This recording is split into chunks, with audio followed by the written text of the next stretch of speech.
Throughout history, man has sought to become the equals of God, to know what God knows, and do as God does. Science and technology is just one manifestation of man's never-ending pursuit for mastery over his environment.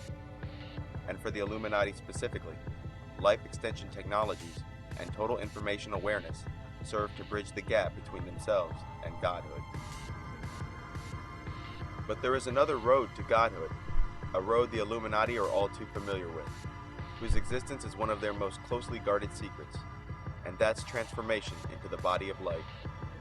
Utilizing both technology and magic, the Illuminati intend on completing the process of self-deification.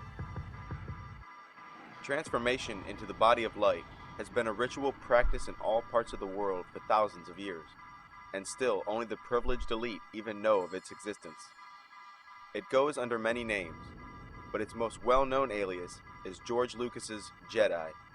The Jedi, or the Jedi, was a secretive order of magicians in ancient Egypt who had been transformed into new kinds of beings with magical abilities. The uraeus, the serpent-adorned headpiece that was often seen on Egyptian pharaohs and gods, was a symbol of those who had undergone this ritual.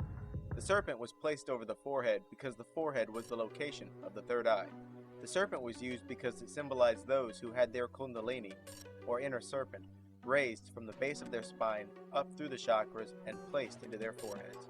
Djed means spinal column.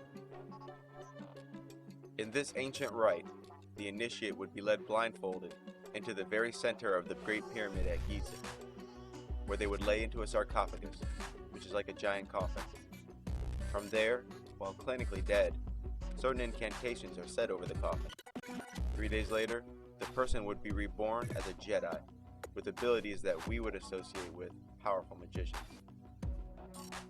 Afterwards, they experience the world through the eyes and abilities of a spirit, yet still have flesh. They could create objects at will, move objects from afar, move at incredible speeds, have extrasensory perception, telepathy, the ability to see spirits, and also complete control of their astral bodies, allowing them to tear their soul away from its fleshly encasing at will and send their astral bodies to distant places in the universe. Today, this ritual of the body transformation is reenacted by the Masons and Skull and Bones. In fact, you've seen it before. When somebody is initiated into the 33rd degree of Freemasonry, they are blindfolded and lowered into a pyramid. After the initiate has taken the oath, his mask is removed and he quote-unquote receives the light. But this is not just a figurative light of knowledge, but reborn in literal light. Alan Moore's film, From Hell, starring Johnny Depp, is about an investigator who smokes opium to receive visions of the future and past. Against him is a series of murders perpetrated and concealed by the Freemasons, who occupy all the significant seats of power in 19th century London. The movie, aside from countless Masonic compasses and all-seeing eyes, depicts a reenactment of this most secretive ritual. Let the brother receive the light.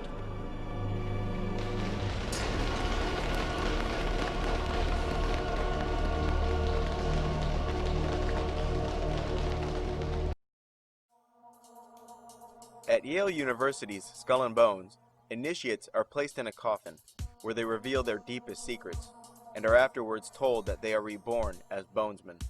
They are also told that they are now superior to Earth's human population, and use war and suffering to control the planet.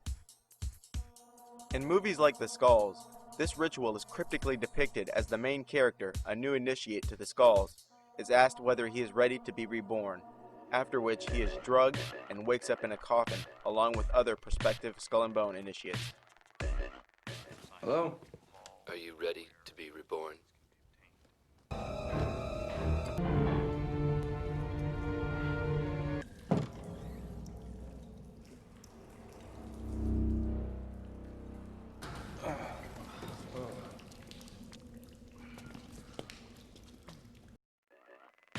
Many terms that I believe are really just alternative names of this transformation and its recipients are the reborn, the black flame, those who have risen, the resurrected, assuming God form, self-deification, the Black Pilgrimage, the Oath, the Dragon Body, the Initiated, the Vampire, Warlocks, Druids, and of course, the Jedi.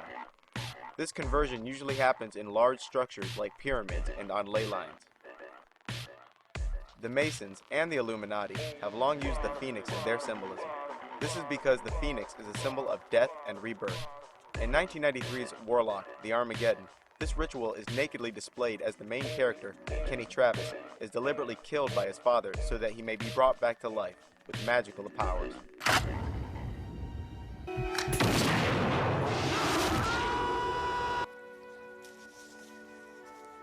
I didn't ask you to shoot me. Like the phoenix rising from the ashes, the warrior rises from his own death. 2 days ago, my dad shot me. Dead. And then he brought me back to life, so now I'm like this walking zombie. Then, his girlfriend and daughter of the town preacher insists on undergoing the same ritual so that she may fight at his side with similar abilities. I have to be reborn. There's only one way. I know.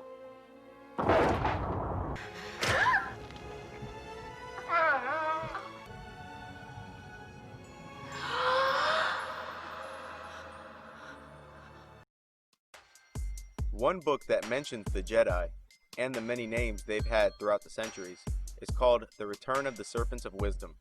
The book's main focus is the reverence for serpents that exists in each human culture and how the gods have always been associated with the serpent.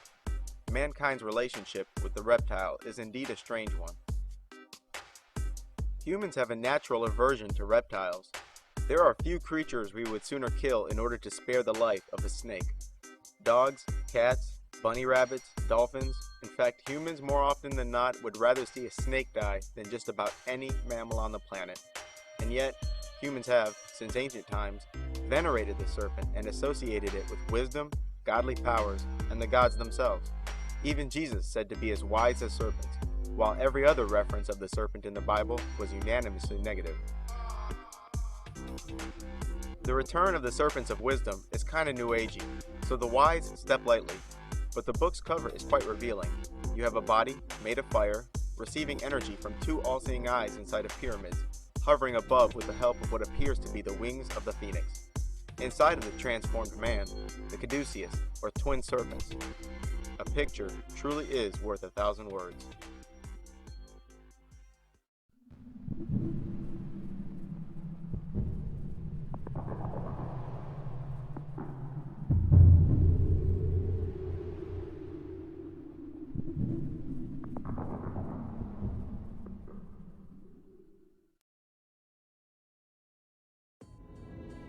But here's another picture that's worth 1,000 words. It's a card from Steve Jackson's card game Illuminati, the Game of Conspiracy. The card's name is Unmasked, and the caption below reads, "There is a secret of our cabal that even you of the 12th Circle have not known until now." Now, to understand the magnitude of this card, you need a bit of context.